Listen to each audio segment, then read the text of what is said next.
This is Mental Forge, where weakness burns and warriors are built. What if I told you that 99% of people carry around a silent assassin that murders their dreams before they even take their first breath?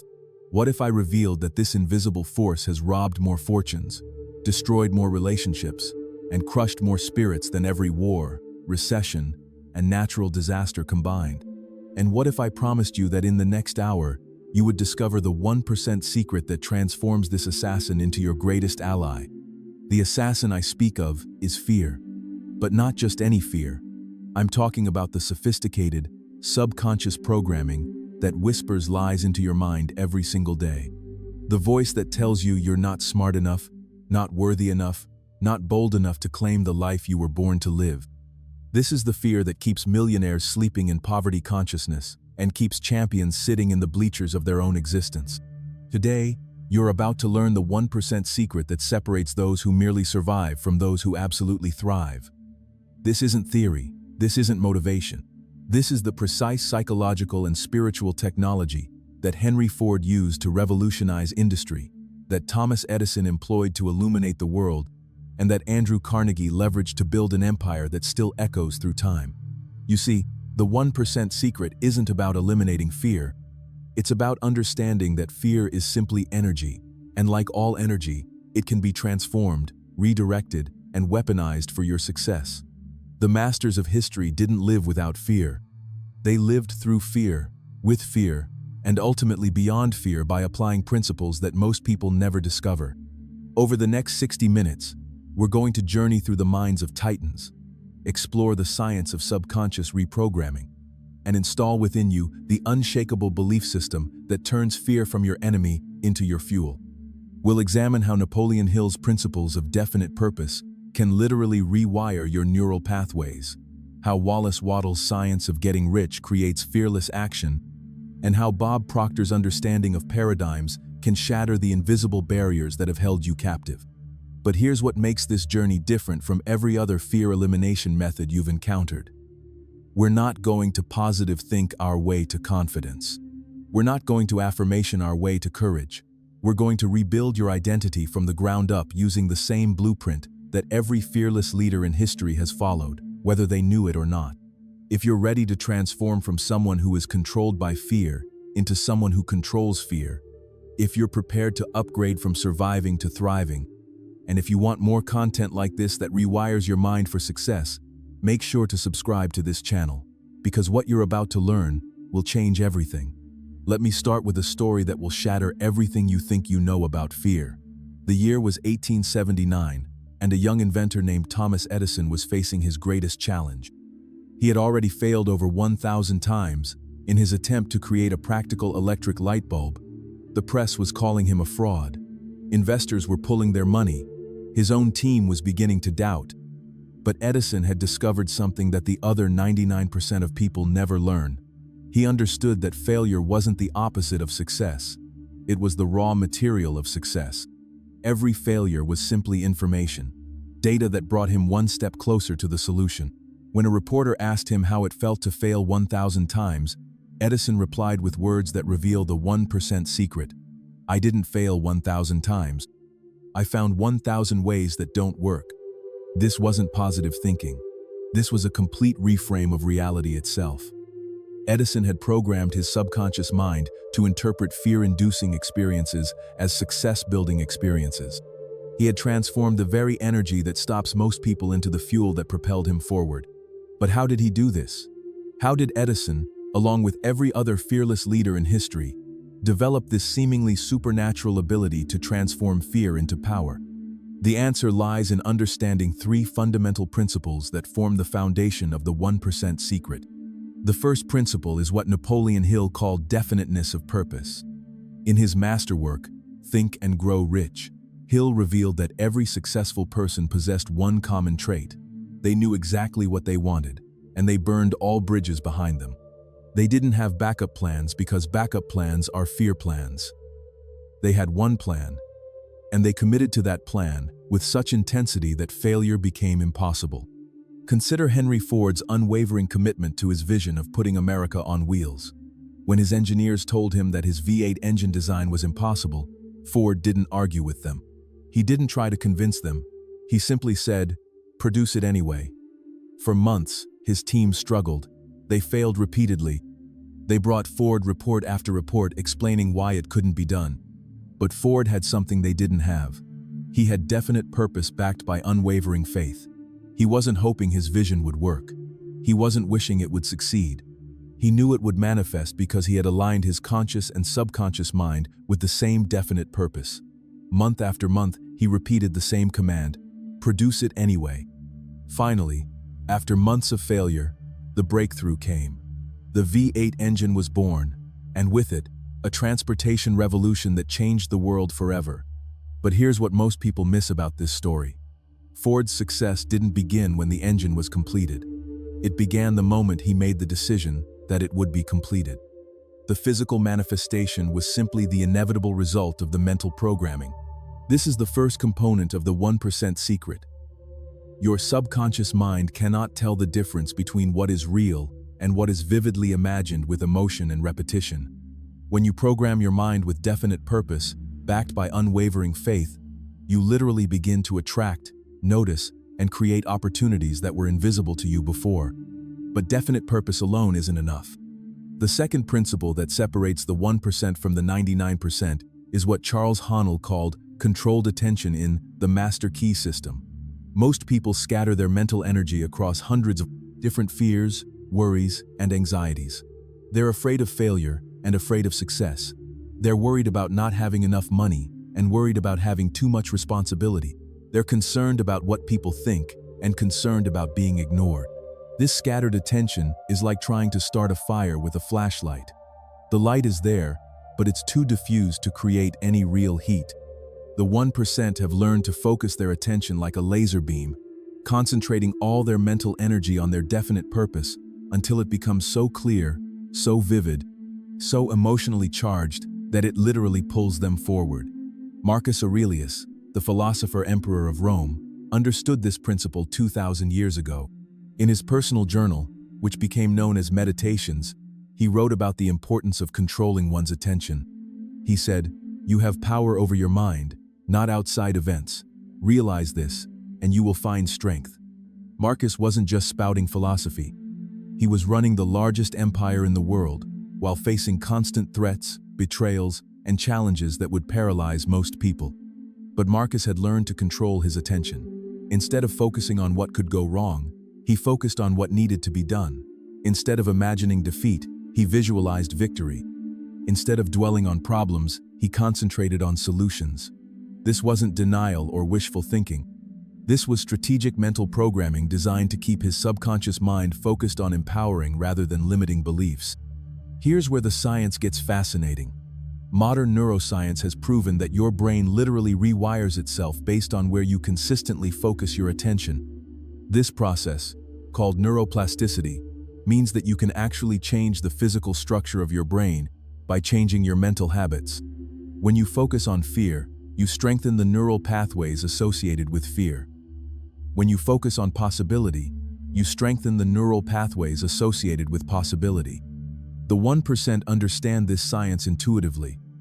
They know that attention is the most powerful tool they possess, and they guard it more carefully than they guard their money. They understand that where attention goes, energy flows, and where energy flows, results show. This brings us to the third and most crucial principle of the 1% secret, the principle of identity transformation. Most people try to change their results by changing their actions. They want to become wealthy, so they try to act wealthy.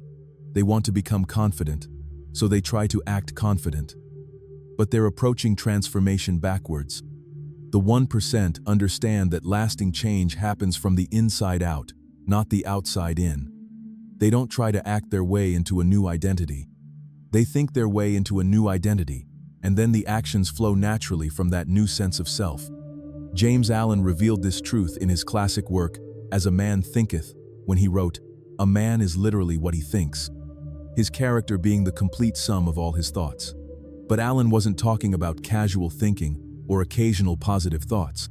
He was describing the deep, subconscious programming that runs 24 hours a day, 7 days a week, creating the automatic responses that shape our destiny.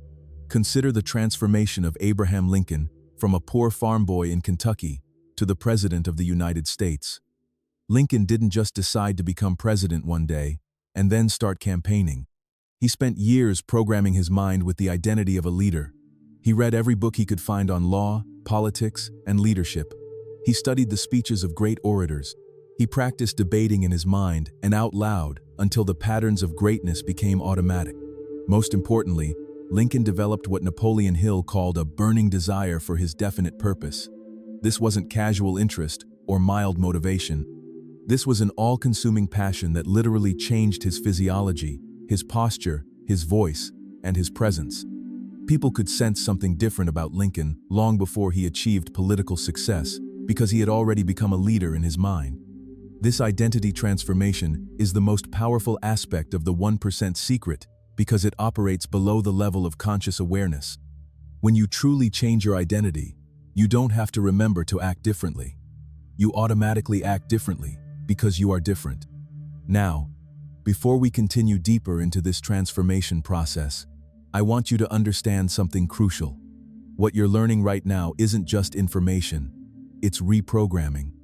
Every word you're hearing is either strengthening, empowering beliefs or weakening limiting beliefs in your subconscious mind. If this resonates with you and you want more life-changing content like this, make sure to subscribe to this channel because we're just getting started. The fourth principle that the 1% have mastered is what Wallace Wattles called acting in a certain way. In his groundbreaking work, The Science of Getting Rich, Wattles discovered that there are certain mental and physical patterns that inevitably lead to success and certain patterns that inevitably lead to failure. The 1% have learned these success patterns and practice them until they become automatic. But here's what most people miss about acting in a certain way. It's not about pretending or faking until you make it. It's about aligning your actions with your true identity and definite purpose. When you're clear about who you are and what you want, the right actions become obvious. When you're confused about your identity and unclear about your purpose, every action feels forced and unnatural. Andrew Carnegie understood this principle better than almost anyone. Carnegie came to America as a poor immigrant boy, but he carried within him the unshakable belief that he was destined for greatness. This wasn't arrogance or delusion. This was what Bob Proctor calls programmed certainty, a deep knowing that exists below the level of conscious thought. Carnegie didn't hope to become wealthy. He didn't wish to build an empire. He knew he would because he had programmed his subconscious mind with such clarity and intensity that any other outcome was impossible. And because he was certain of his destiny, he was willing to take risks that terrified other people. He was willing to invest everything he had because he knew it wasn't really a risk. It was simply an inevitable step in his predetermined success. This certainty gave Carnegie access to what Hill called infinite intelligence, the ability to know exactly what to do and when to do it, even when conscious logic couldn't provide the answer. Carnegie would often make business decisions that seemed impossible to his advisors, but these decisions consistently led to massive success because they were aligned with his definite purpose and backed by his unwavering faith. The fifth principle of the 1% secret is understanding and applying the law of vibration. This isn't mystical nonsense. This is scientific fact. Everything in the universe, including your thoughts and emotions, vibrates at specific frequencies. When you change your vibration, you change what you attract into your life. Fear vibrates at a very low frequency. It literally weakens your immune system, clouds your thinking, and attracts more experiences to be afraid of. Confidence, on the other hand, vibrates at a much higher frequency. It strengthens your body, clarifies your mind, and attracts opportunities and resources that support your success. The 1% have learned to consciously control their vibration by controlling their thoughts and emotions. They understand that they can't always control what happens to them, but they can always control how they respond to what happens to them. And their response determines their vibration, which determines their results. Theodore Roosevelt embodied this principle perfectly. Roosevelt was naturally a sickly child, plagued by asthma and other health problems. But instead of accepting weakness as his identity, Roosevelt made a conscious decision to transform himself into the embodiment of vitality and strength. He didn't just exercise his body. He exercised his mind, programming it with images of power, courage, and unstoppable determination. Roosevelt would spend hours visualizing himself as strong, healthy, and successful. He would read stories of great heroes and imagine himself in their place. He would practice giving speeches with such passion and conviction that even as a young man, people were drawn to his magnetic presence. This mental programming literally changed Roosevelt's physiology. His asthma improved, his energy increased, his entire presence became magnetic. People could feel his power before he even spoke because he had raised his vibration to match his vision of himself. But Roosevelt's transformation wasn't complete until he learned the sixth principle of the 1% secret, the principle of persistent action in the face of fear. Most people wait until they feel confident before they take action. The 1% take action until they feel confident. They understand that confidence isn't a prerequisite for success. Confidence is a result of success, and success comes from taking action despite fear. When Roosevelt was 25 years old, both his wife and his mother died on the same day.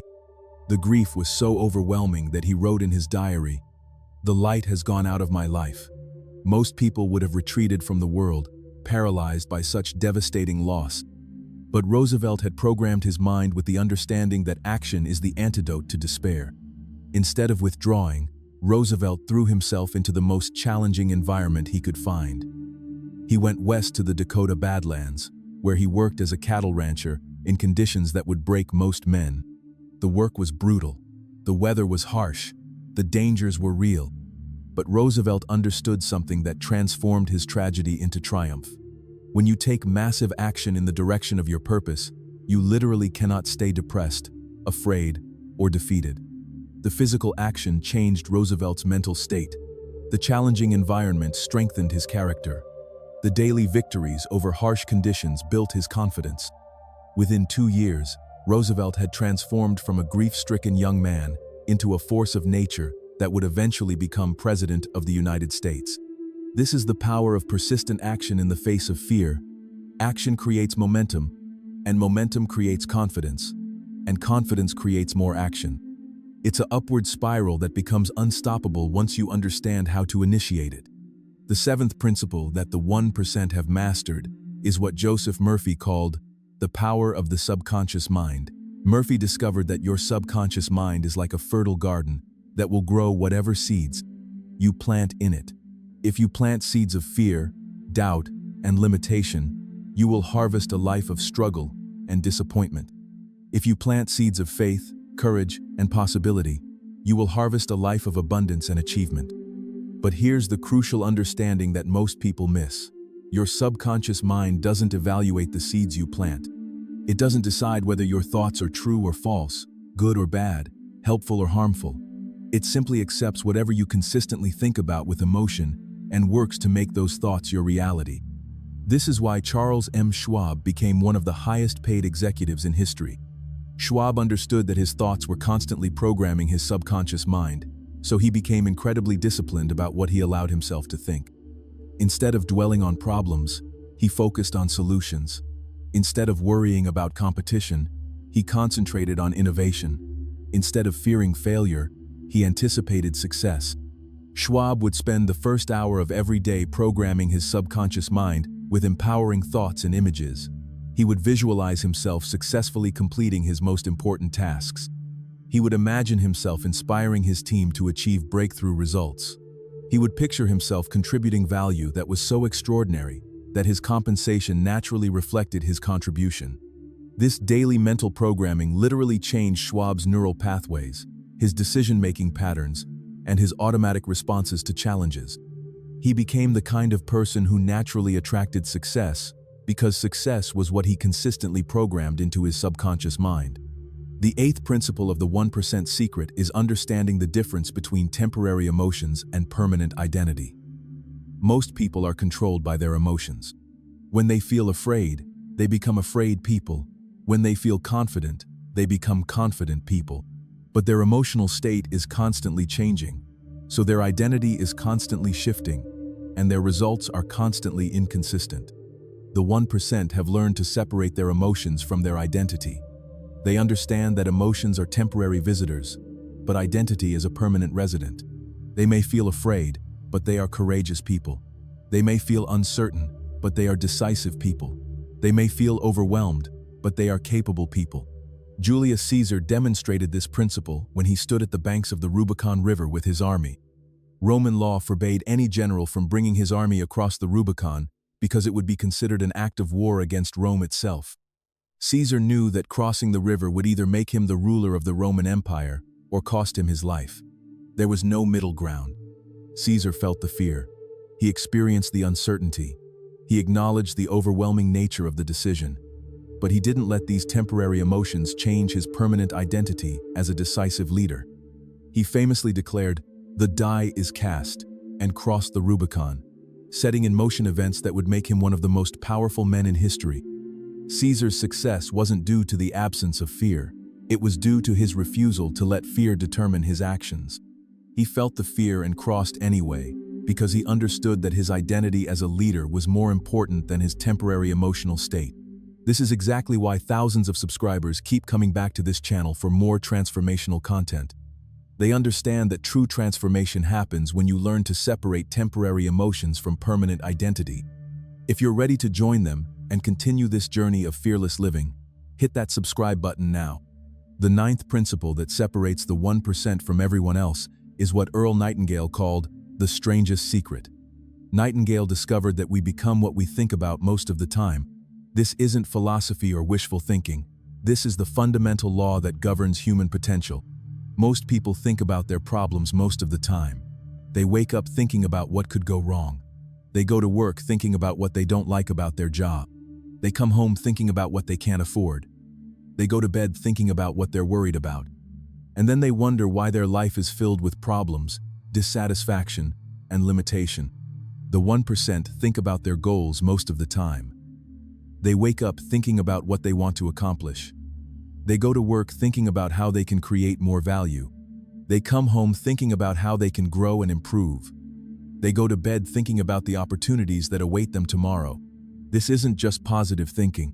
This is strategic mental programming designed to keep your subconscious mind focused on solutions rather than problems, on possibilities rather than limitations, on growth rather than stagnation.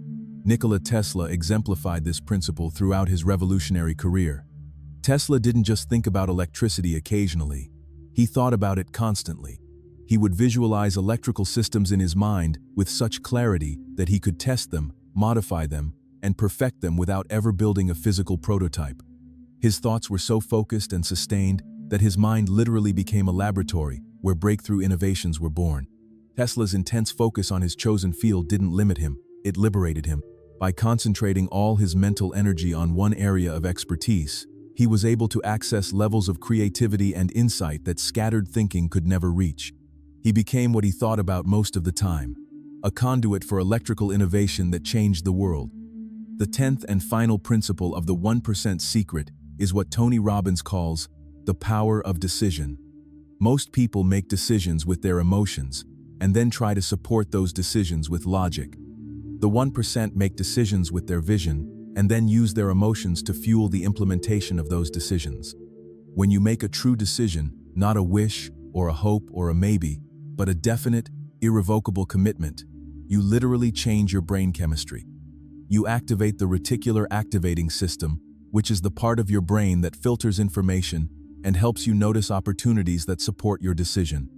You trigger the release of neurotransmitters that increase your focus, energy, and motivation. You align your conscious and subconscious mind with the same outcome, creating what Hill called definiteness of purpose. Benjamin Franklin understood the power of decision better than almost anyone. When Franklin was 20 years old, he made 13 decisions that would shape the rest of his life. He didn't call them goals or resolutions. He called them decisions. He decided to develop his character according to 13 specific virtues. He decided to master the art of clear communication. He decided to become financially independent. He decided to contribute to the betterment of society. These weren't casual commitments. These were deep, life-altering decisions that Franklin reviewed and reinforced every single day for the rest of his life. He created systems to track his progress. He developed habits to support his decisions. He surrounded himself with people who shared his values and would hold him accountable to his commitments. The result? Franklin became one of the most successful, influential, and respected men in American history. He was a successful businessman, a brilliant inventor, a skilled diplomat, and a founding father of the United States. But all of this success began with the power of decision. The moment when Franklin stopped hoping his life would improve and started deciding exactly how he would improve it. Now that you understand the 10 principles that form the foundation of the 1% secret, let me share with you the 3 immediate actions you can take within the next 24 hours to begin your transformation from fear-controlled to fear-controlling. The first immediate action is to write down your definite purpose in clear, specific language. Not what you hope might happen someday, not what you wish were different about your life.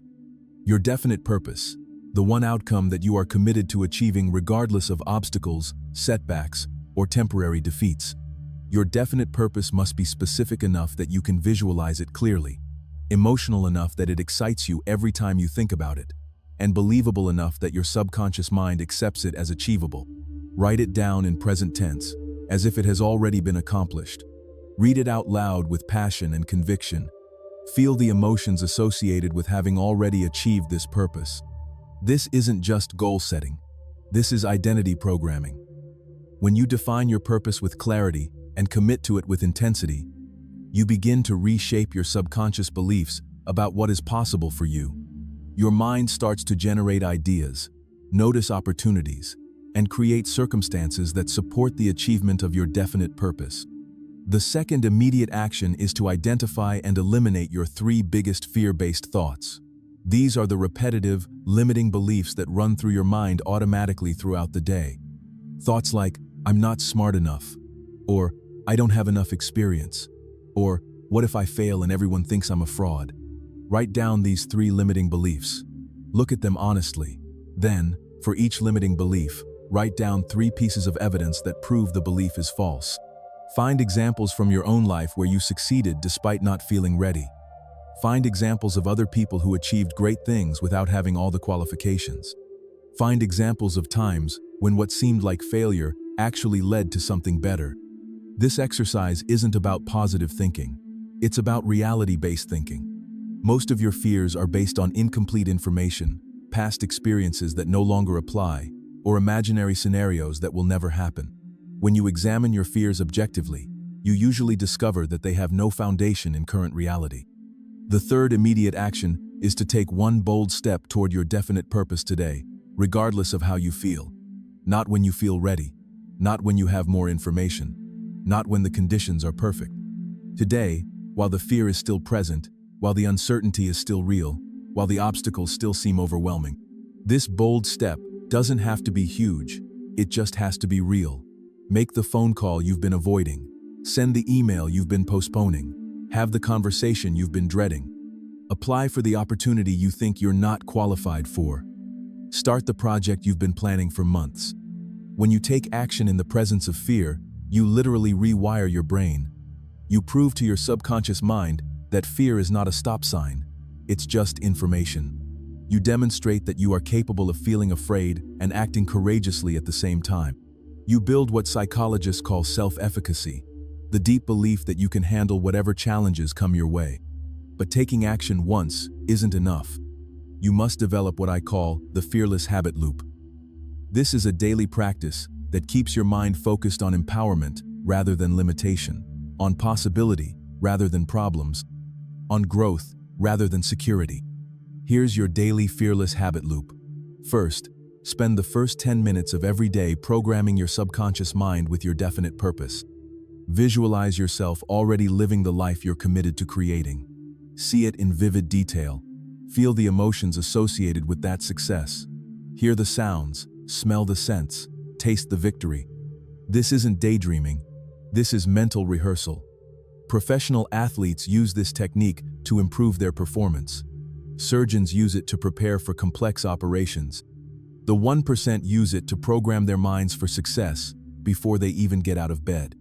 Second, spend 10 minutes every evening reviewing your progress and planning your next day's actions. Ask yourself 3 questions. What did I do today that moved me closer to my definite purpose? What did I learn today that I can apply tomorrow? What is the most important action I can take tomorrow to continue my progress. This evening review serves two crucial purposes.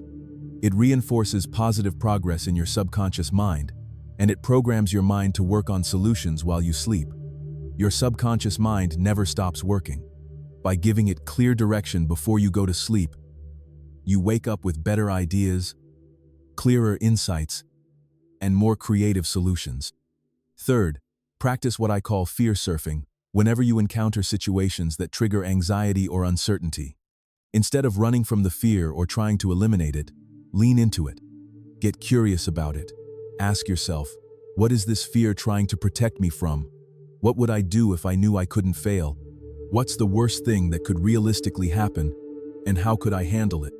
Fear surfing transforms fear from an enemy into a teacher.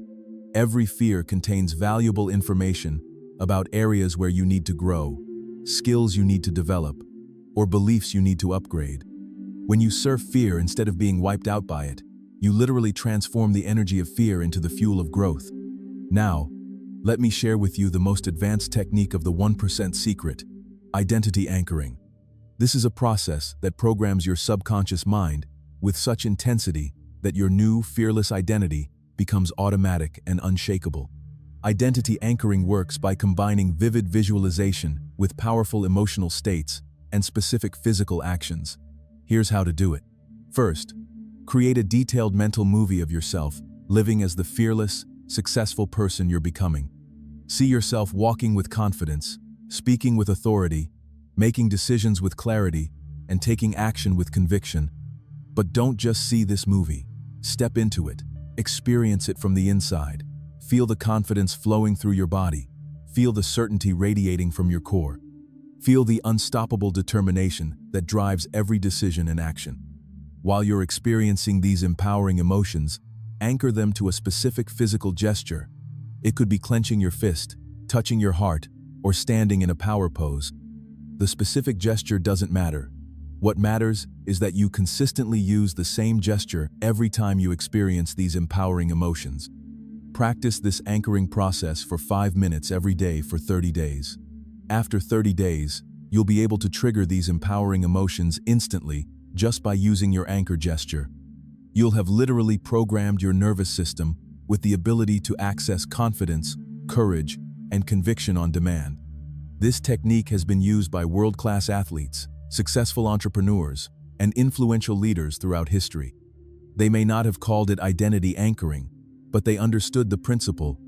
When you consistently link empowering emotions to specific actions, you create automatic success patterns that operate below the level of conscious thought. As we approach the end of this transformational journey, I want you to understand something crucial about the 1% secret. It's not really about eliminating fear. It's about transforming your relationship with fear. The 1% don't live without fear. They live through fear, with fear, and ultimately beyond fear, by recognizing that fear is simply energy that can be redirected toward their definite purpose. Every time you feel afraid, you're actually receiving confirmation that you're moving in the right direction. Fear only shows up when you're attempting something that matters, something that could change your life, something that challenges your current limitations. If you never felt afraid, it would mean you were playing it safe, staying comfortable, and accepting mediocrity. The 1% have learned to interpret fear as excitement, uncertainty as opportunity, and obstacles as character-building experiences. They don't try to eliminate these experiences. They transmute them into the raw materials of success. This transmutation process is what alchemists called turning lead into gold. But the real alchemy isn't about transforming metals. It's about transforming limiting beliefs into empowering beliefs, transforming fear-based decisions into faith-based decisions, and transforming a survival-focused identity into a thriving-focused identity. When Mahatma Gandhi decided to challenge the British Empire through non-violent resistance, he felt enormous fear. The British Empire was the most powerful force on earth. Gandhi was a small, thin lawyer with no army, no weapons, and no political power. By every logical measure, his cause was hopeless. But Gandhi understood something that transformed his fear into fearlessness. When your cause is aligned with truth and justice, when your methods are consistent with your values, and when your commitment is stronger than your comfort, You become unstoppable. Not because you eliminate fear, but because you transform fear into moral courage. Gandhi's transformation wasn't just personal, it was collective. He showed an entire nation how to transform fear into power, how to convert weakness into strength, and how to transmute oppression into liberation. His example inspired similar transformations around the world, proving that the 1% secret isn't just about individual success. It's about becoming a force for positive change in the world. This is the ultimate expression of the 1% secret. When you master fear, you don't just transform your own life. You become a catalyst for transformation in the lives of everyone around you. Your fearless example gives others permission to face their own fears. Your courageous actions inspire others to take courageous actions. Your commitment to growth encourages others to commit to their own growth. As we conclude this journey together, I want to challenge you with a specific action that will test everything you've learned. Within the next 7 days, I want you to do something that scares you. Not something dangerous or reckless, but something that challenges your current comfort zone and moves you closer to your definite purpose. It could be starting a conversation with someone you admire. It could be applying for a position you think you're not qualified for. It could be launching a project you've been planning for months. It could be having a difficult conversation you've been avoiding. Whatever it is, it should be something that makes your heart beat faster when you think about doing it. When you take this action, you're not just completing an exercise. You're installing a new program in your subconscious mind. You're proving to yourself that fear is not your master. You're demonstrating that you have the power to feel afraid and act courageously at the same time. Most importantly, you're joining the ranks of the 1% who understand that fear is not the enemy of success. Fear is the guardian of success. It protects success from those who aren't committed enough, disciplined enough, or courageous enough to claim it. As we wrap up this life-changing journey, I want you to remember this truth. You were not born to live in fear. You were born to live in power. You were not created to survive. You were created to thrive. You were not designed to play small. You were designed to play big, to contribute greatly, and to leave a legacy that inspires others long after you're gone. The 1% secret isn't really a secret at all. It's a choice. It's the choice to program your mind for success instead of failure, for possibility instead of limitation, for courage instead of fear. It's the choice to become the author of your own destiny instead of the victim of your circumstances. Every day, you get to choose which version of yourself you're going to be. Will you be the person who is controlled by fear, or the person who controls fear? Will you be someone who makes excuses, or someone who makes progress? Will you be a dreamer who never acts, or an actor who makes dreams reality? The choice is yours. The power is yours. The time is now. If this message has resonated with your soul, if these principles have ignited something within you, and if you're ready to continue this transformation with more powerful content that rewires your mind for unstoppable success, subscribe to this channel now. Join the community of fearless individuals who are committed to living at their highest potential. Remember, the 1% secret isn't about becoming someone different. It's about becoming who you were always meant to be. You already have everything you need within you. You just need to unlock it, unleash it, and let it transform your life and the lives of everyone around you. The journey from fear to fearlessness begins with a single step. The step you take after you finish listening to these words. The step that proves you're ready to join the 1% who live by design rather than default, who create rather than react, and who transform fear into the fuel of extraordinary achievement. Your fearless life is waiting. Your unlimited potential is calling. Your extraordinary destiny is ready to unfold. The only question is, are you ready to answer the call? Take that first step today. Feel the fear, acknowledge the uncertainty, embrace the challenge, and move forward anyway. Because on the other side of fear lies everything you've ever wanted. The success you've dreamed of, the confidence you've yearned for, the life you were born to live. You are not ordinary. You are not average. You are not meant to live a small, safe, comfortable life. You are part of the 1% who have the courage to face their fears, the wisdom to transform those fears into fuel, and the commitment to never settle for less than their extraordinary potential. The secret is no longer secret. The power is now yours. The time for transformation is right now. Welcome to your fearless life. Welcome to your unlimited future. Welcome to the 1%. But your transformation doesn't end here. In fact, it's just beginning. Let me share with you additional insights and advanced techniques that will accelerate your journey from fear-controlled to fear-controlling at a rate that will astound you. The 11th principle that separates the 1% from the masses is what I call strategic vulnerability. Most people believe that courage means never showing weakness or admitting uncertainty. But the true masters of fear understand that strategic vulnerability is actually a source of tremendous power. Consider the transformation of Winston Churchill from a young man with a severe speech impediment into one of history's greatest orators. Churchill didn't hide his weakness. He confronted it directly, strategically, and systematically. He spent hours every day practicing pronunciation, working with speech therapists, and deliberately putting himself in situations that challenged his speaking ability. Churchill understood something profound. Your greatest weakness, when confronted and transformed, becomes your greatest strength. His early struggles with speech gave him empathy for others who face challenges. His hard-won mastery of communication made his words more powerful because people knew they came from genuine struggle and triumph. This principle applies to every area of life. If you're afraid of rejection, deliberately put yourself in situations where rejection is possible. If you're afraid of failure, start projects where failure is a real risk. If you're afraid of judgment, share your ideas in forums where criticism is likely. But here's the crucial distinction. Strategic vulnerability isn't about becoming a victim or wallowing in weakness. It's about consciously choosing to face your fears in controlled environments where you can learn, grow, and build strength systematically. Let me give you a specific exercise for implementing strategic vulnerability. I call it the Weekly Fear Challenge. Every week, identify one specific fear that limits your progress toward your definite purpose. Then design a small, manageable action that directly confronts that fear. For example, if you fear public speaking, your weekly challenge might be to ask a question at a meeting, give a toast at dinner, or record a 1-minute video sharing an idea. If you fear financial risk, your challenge might be to invest a small amount in learning about stocks, starting a side business with minimal startup costs, or negotiating a better rate on a service you use. The key is to make these challenges specific, measurable, and slightly uncomfortable, but not overwhelming. You want to stretch your comfort zone, not shatter it.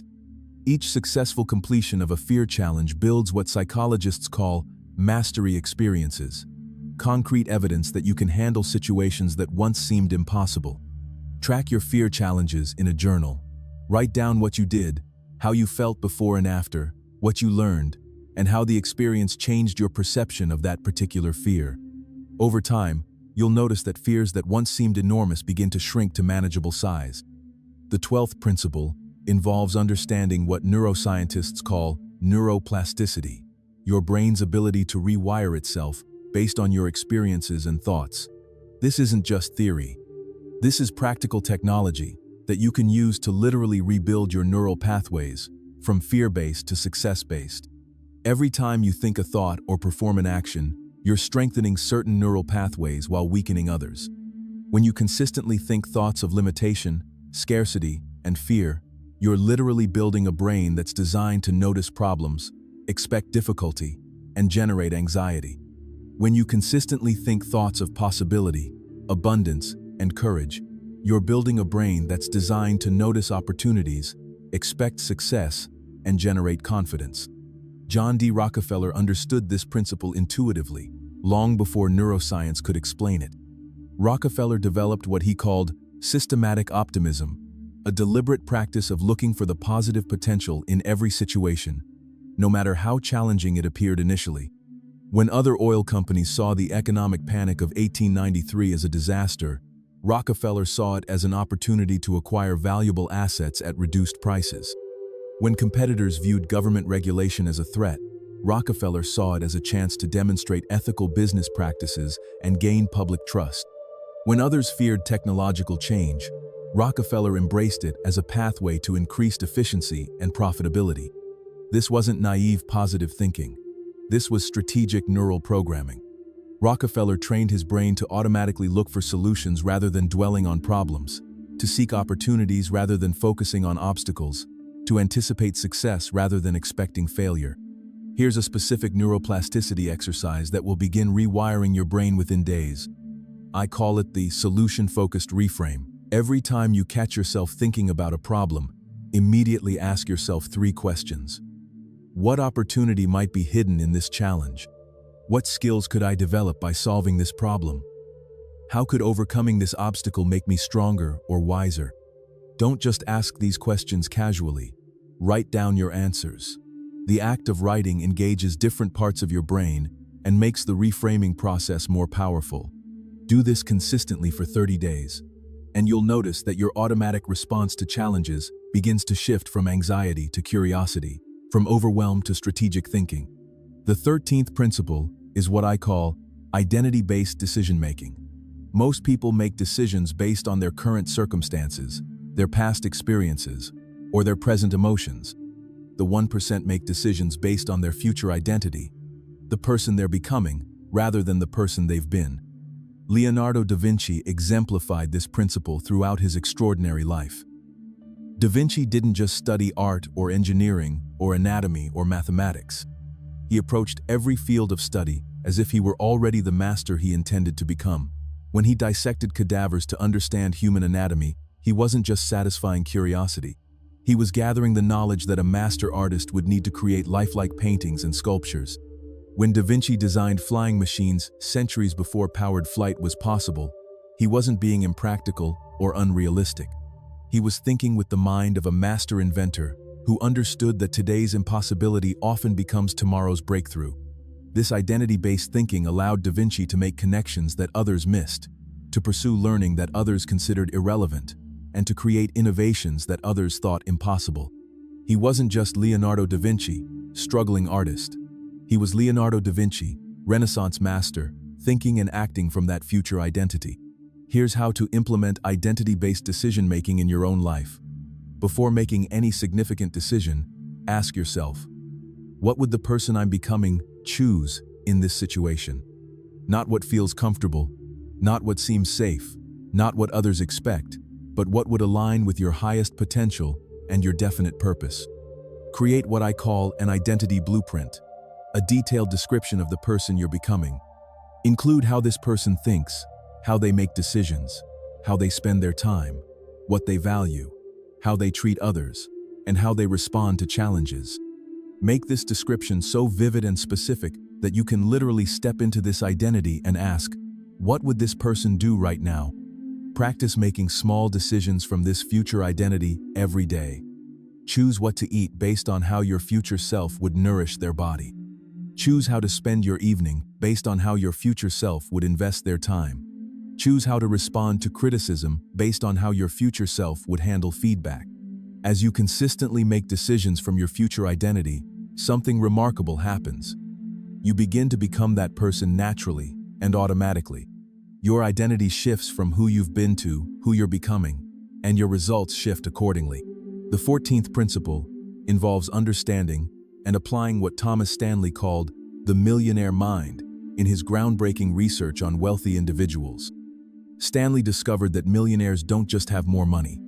They have fundamentally different thinking patterns, emotional responses, and decision-making processes than average people. One of the most significant differences Stanley found was how millionaires relate to uncertainty and risk. Average people try to eliminate uncertainty and avoid risk. Millionaires try to understand uncertainty and manage risk. They don't seek absolute security because they know that absolute security is an illusion that actually creates vulnerability. Alexander the Great demonstrated this principle when he burned his ships after landing in Asia Minor with his army. His soldiers were terrified. Without ships, they couldn't retreat if the campaign went badly. But Alexander understood something that transformed this apparent risk into unstoppable motivation. When retreat is impossible, victory becomes inevitable. By eliminating the option of retreat, Alexander forced his army to focus completely on winning. They couldn't waste mental energy on backup plans or exit strategies. They had to channel all their creativity, courage, and determination into success, because success was the only option. This doesn't mean being reckless or making impulsive decisions. It means making strategic commitments that eliminate the possibility of half-hearted effort. When you truly commit to an outcome, when you burn the ships of retreat, you access levels of resourcefulness, creativity, and determination that you never knew you possessed. Here's a practical application of ship burning that you can implement immediately. Identify one goal that you've been pursuing half-heartedly, with one foot out the door, ready to quit if it gets difficult. Then make a strategic commitment that eliminates easy retreat. If you want to start a business, quit your job, or give yourself a specific deadline by which you must replace your current income. If you want to write a book, announce your intention publicly and set a publication date. If you want to lose weight, throw away your oversized clothes and sign up for an event that requires you to be in shape.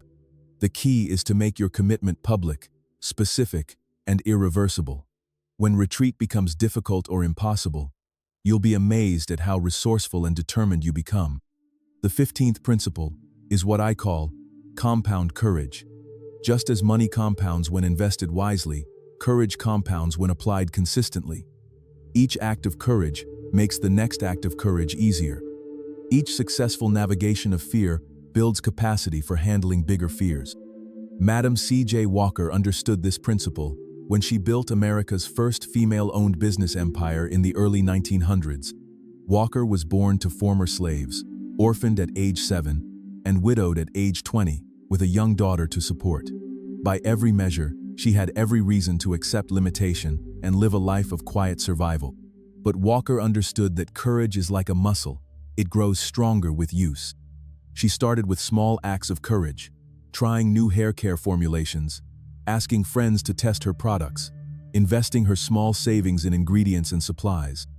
Each small success gave her confidence to take slightly bigger risks. Walker didn't leap from poverty to wealth overnight. She built her courage and her business simultaneously, one small brave action at a time. She hired and trained other women to sell her products, giving them economic opportunities they'd never had before. She invested in her own education, learning business principles and marketing strategies. She reinvested her profits into expansion rather than spending them on immediate gratification. This compound courage approach allowed Walker to build not just wealth, but influence. She became an advisor to presidents, a philanthropist who funded schools and scholarships, and a role model who proved that extraordinary success was possible regardless of starting circumstances. Here's how to apply compound courage in your own life. Start with what I call micro-courages, tiny acts of bravery that stretch your comfort zone without overwhelming your nervous system. These might include speaking up in a meeting, introducing yourself to someone you admire, or sharing an idea you've been keeping to yourself. Track your micro-courages in a journal. Note what you did, how you felt, and what result you achieved. You'll quickly notice that actions that once felt terrifying become routine, and you'll naturally begin attempting bigger challenges. Create a courage progression plan, where each month's challenges build on the previous month's achievements. If month 1 involves speaking up more in meetings, month 2 might involve presenting an idea to your boss. If month 2 involves starting conversations with strangers, month 3 might involve networking at professional events. The goal isn't to eliminate fear completely. The goal is to become comfortable with discomfort, skilled at managing uncertainty, and confident in your ability to handle whatever challenges arise from taking bold action. The 16th principle involves what I call strategic association, deliberately surrounding yourself with people who embody the qualities you want to develop. Jim Rohn famously said that you become the average of the 5 people you spend the most time with. But this principle goes deeper than casual association. Andrew Carnegie applied this principle when he assembled what he called his mastermind group, a carefully selected team of advisors and partners who complemented his skills and challenged his thinking. Carnegie didn't just choose people he liked or people who agreed with him.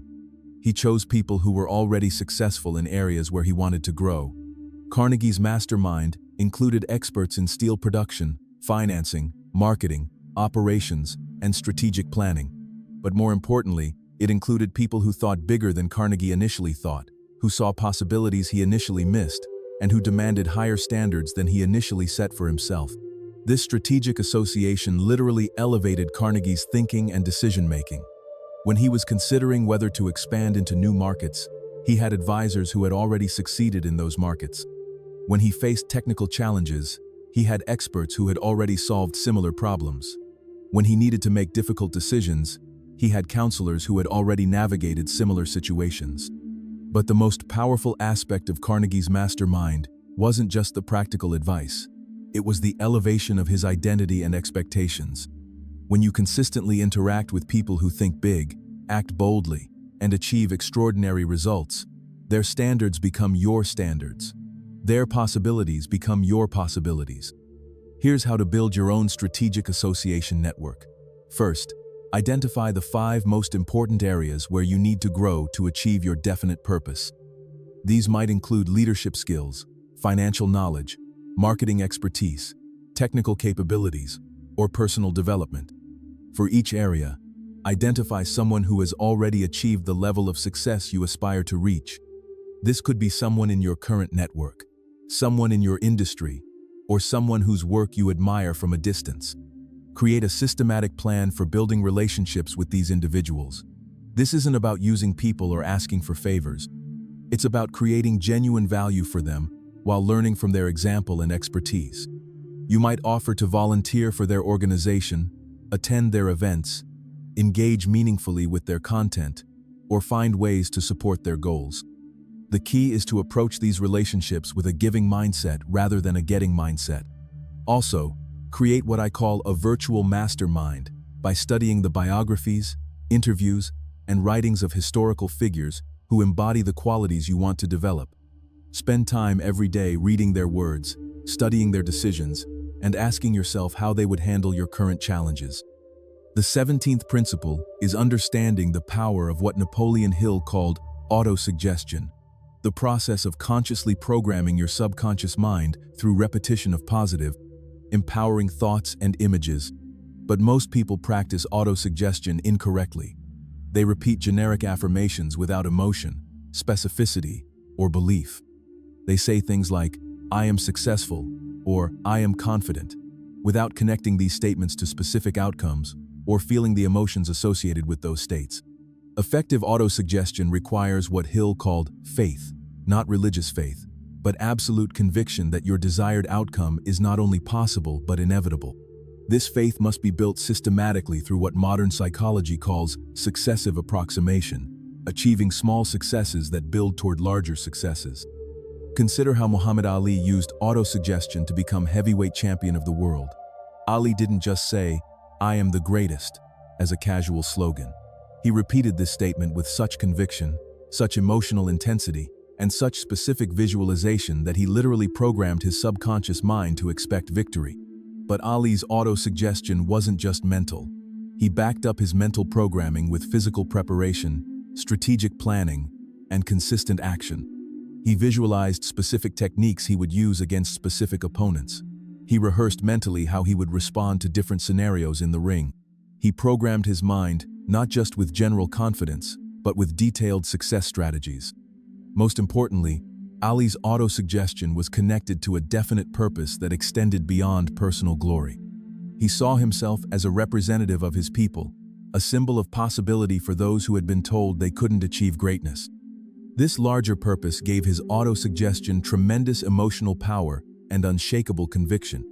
Here's how to practice effective autosuggestion. First, create what I call specific success statements, affirmations that are connected to your definite purpose and include specific details about what success looks and feels like.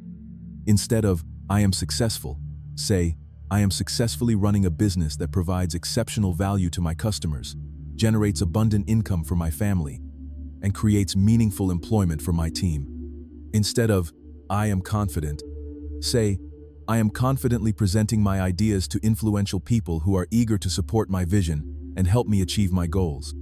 Second, practice your autosuggestion during what Charles Haanel called the silence, periods of deep relaxation when your conscious mind is quiet and your subconscious mind is most receptive.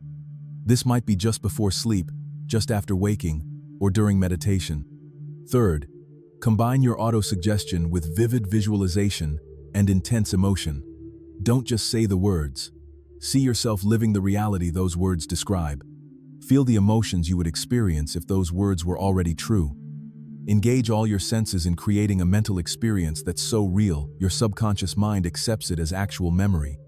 The 18th principle involves what I call Systematic desensitization, gradually reducing your emotional reactivity to fear, inducing situations through controlled, repeated exposure. This principle is based on the psychological understanding that fear is largely a learned response that can be unlearned through new experiences. When you consistently face a feared situation and survive, or better yet, succeed, your brain begins to update its threat assessment and reduce the fear response. Theodore Roosevelt applied this principle when he transformed himself from a sickly, fearful child into one of the most dynamic leaders in American history. Roosevelt didn't overcome his fears by avoiding them or thinking positively about them. He systematically exposed himself to the things that frightened him until they no longer had power over him. When Roosevelt was afraid of physical weakness, he threw himself into boxing, wrestling, and other demanding physical activities. When he was afraid of wild animals, he became a hunter and naturalist. When he was afraid of public speaking, he ran for political office and gave speeches regularly. But Roosevelt's approach wasn't reckless. He practiced what psychologists now call graded exposure, starting with manageable challenges and gradually increasing the difficulty as his confidence and competence grew. Here's how to apply systematic desensitization to your own fears. First, identify a specific fear that limits your progress toward your definite purpose. Break this fear down into smaller, more manageable components. For example, if you fear public speaking, your components might include speaking up in small groups, asking questions at meetings, giving short presentations to colleagues, speaking at community events, and eventually giving major presentations to large audiences. Create a fear hierarchy by ranking these components from least frightening to most frightening. Then systematically work through your hierarchy, starting with the least frightening scenario and mastering it before moving to the next level. The key is to stay at each level until your fear response significantly decreases. This might take several repetitions or several weeks, depending on the intensity of your fear and your individual nervous system. Don't rush the process. Sustainable courage is built gradually, not overnight. Also, combine systematic desensitization with what I call success anchoring. After each successful navigation of a feared situation, take time to consciously acknowledge your success, feel the positive emotions associated with that success, and anchor those emotions to a specific physical gesture or mental image. This anchoring process helps your subconscious mind associate courage and competence with the feared situation, making future exposures less frightening and more empowering. The 19th principle involves understanding what I call transformational interpretation, the ability to frame any experience in a way that serves your growth and supports your definite purpose. Most people are prisoners of their interpretations. They experience setbacks and interpret them as evidence of their limitations. They face criticism and interpret it as confirmation of their inadequacy. They encounter obstacles and interpret them as signs that they should quit. The 1% have mastered the art of transformational interpretation. They experience the same setbacks, criticism, and obstacles as everyone else, but they interpret these experiences in ways that fuel their growth rather than undermining their confidence. Nelson Mandela demonstrated this principle during his 27 years in prison. Mandela could have interpreted his imprisonment as evidence that his cause was hopeless, that injustice was too powerful to overcome, or that his life had been wasted in pursuit of an impossible dream. Instead, Mandela interpreted his imprisonment as preparation for leadership, as an opportunity to deepen his understanding of human nature, and as a testament to the importance of his mission. He used his time in prison to study, to reflect, to build relationships with other prisoners and even with his guards, and to develop the wisdom and patience that would later make him one of the world's most respected leaders. Mandela's transformational interpretation didn't deny the reality of his suffering or minimize the injustice of his situation. Instead, it focused on how he could use his experience to become the leader his country needed and to advance the cause of freedom and equality. Here's how to develop your own transformational interpretation skills. First, create what I call empowering questions. Questions that automatically direct your mind toward growth, oriented interpretations of challenging experiences. Instead of asking, "Why is this happening to me?" ask, "How is this experience preparing me for my next level of success?" Instead of asking, "What's wrong with me?" ask, "What can I learn from this situation?" Instead of asking, "Why do I keep failing?" ask, "How is each attempt bringing me closer to my breakthrough?" Second, practice what I call the reporter technique. When you face a challenging situation, imagine that you're a reporter writing the story of how this experience contributed to your eventual success. What details would you include? What lessons would you highlight? What character development would you emphasize? This technique helps you step outside your immediate emotional reaction and see your experience from a broader, more empowering perspective. It also helps you identify specific lessons and growth opportunities that you might otherwise miss. Third, develop what I call future memory, the ability to remember your current challenges from the perspective of your future successful self. Imagine that you've already achieved your definite purpose and you're looking back on your current situation. How would your future self interpret these experiences? What advice would your future self give you about how to handle these challenges? The 20th and final principle I want to share with you is what I call legacy thinking, making decisions based not just on immediate results, but on the long-term impact you want to have on the world. Legacy thinking transforms your relationship with fear because it connects your current actions to purposes larger than your immediate comfort or security. When you're focused only on yourself, fear seems overwhelmingly important. When you're focused on the positive impact you can have on others, fear becomes a small price to pay for meaningful contribution. Benjamin Franklin exemplified legacy thinking throughout his remarkable life. Franklin didn't just pursue personal success or financial gain. He consistently asked himself how his actions could benefit future generations, how his innovations could improve society, and how his example could inspire others to pursue excellence. This legacy thinking drove Franklin to establish the first public lending library, the first volunteer fire department, the first public hospital, and the first postal system in America. It motivated him to conduct scientific experiments that advanced human understanding of electricity. It inspired him to play crucial roles in the founding of the United States and the development of democratic principles that would influence the world for centuries. Franklin's legacy thinking didn't require him to sacrifice his personal interests. Instead, it elevated his personal interests by connecting them to larger purposes that gave his life meaning and direction. He became wealthy, but his wealth came from providing services that benefited others. He became famous, but his fame came from contributions that advanced human knowledge and freedom. Here's how to incorporate legacy thinking into your own life. First, expand your definition of success beyond personal achievement to include positive impact on others. Ask yourself, how can my definite purpose contribute to the well-being of my family, my community, or even future generations? Second, make what I call generational decisions, choices that consider not just immediate consequences, but long-term implications for people you care about. Before making important decisions, ask yourself, what would I choose if I knew my grandchildren would inherit the consequences of this decision? Third, identify what I call your contribution edge, the unique combination of your talents, experiences, and interests that positions you to make a distinctive positive impact on the world. Your contribution edge is where your greatest fulfillment and most meaningful legacy intersect. Finally, practice what I call reverse mentoring, regularly sharing what you're learning with others who are earlier in their journey. Teaching others reinforces your own learning, builds your confidence, and creates a positive impact that extends far beyond your personal success. Now, let me give you the most advanced fear elimination exercise in my entire system.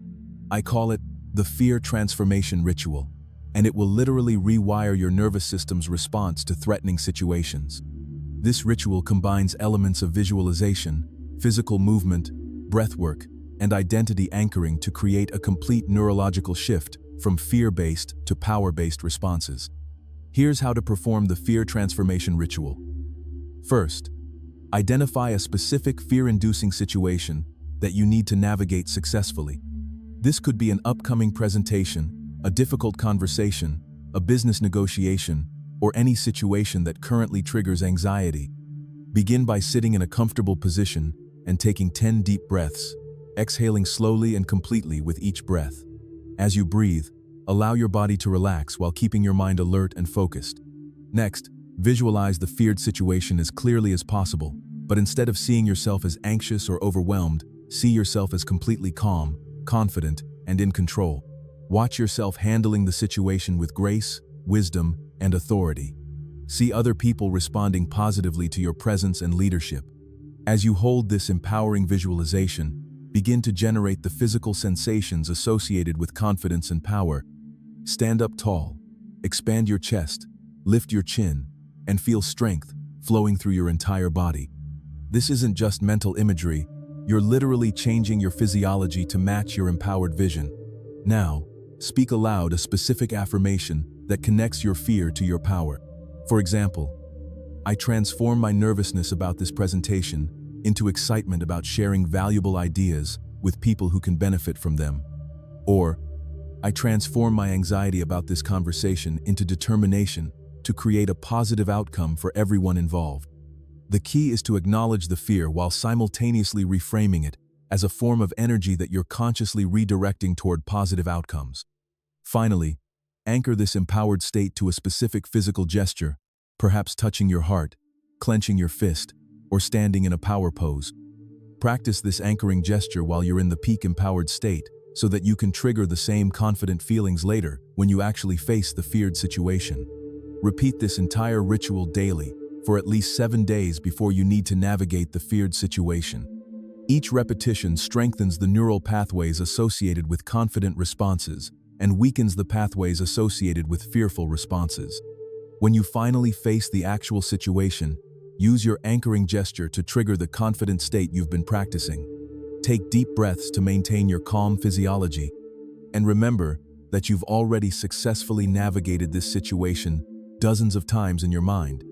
This ritual works because it addresses fear at every level: mental, emotional, physical, and spiritual. You're not just thinking differently about the situation. You're literally becoming a different person in relationship to that situation. As we conclude this extended journey into the deepest secrets of fear transformation, I want you to understand that everything you've learned represents more than just personal development techniques. These are the fundamental principles that have driven every significant advancement in human civilization. Every breakthrough in science, every innovation in technology, every expansion of human rights, and every creation of lasting wealth has come from individuals who learned to transform fear into fuel, who chose growth over security, who committed to purposes larger than their personal comfort. You now possess the same principles, the same techniques, and the same understanding that enabled the greatest achievers in history to overcome seemingly impossible obstacles and create legacies that continue to benefit humanity today. The question isn't whether these principles work. History has proven their effectiveness countless times. The question is whether you'll apply them consistently, persistently, and with the level of commitment that transforms knowledge into wisdom and potential into reality. Your fearless life isn't just waiting for you, it's calling to you.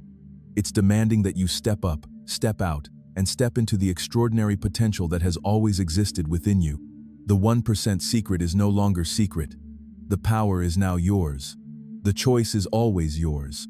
Answer the call, embrace the challenge, transform the fear, claim your destiny. Champions, your mind has been forged a little stronger today, but the real test isn't what you learned, it's what you do with it. Take action, dominate your day, and remember, we're not just building better thoughts, we're forging unstoppable lives. The forge doesn't stop, and neither do you. If this episode hit you where it counts, subscribe to Mental Forge Academy and join the Brotherhood of Champions who refuse to settle for ordinary. Go transform, strike while the mind is hot.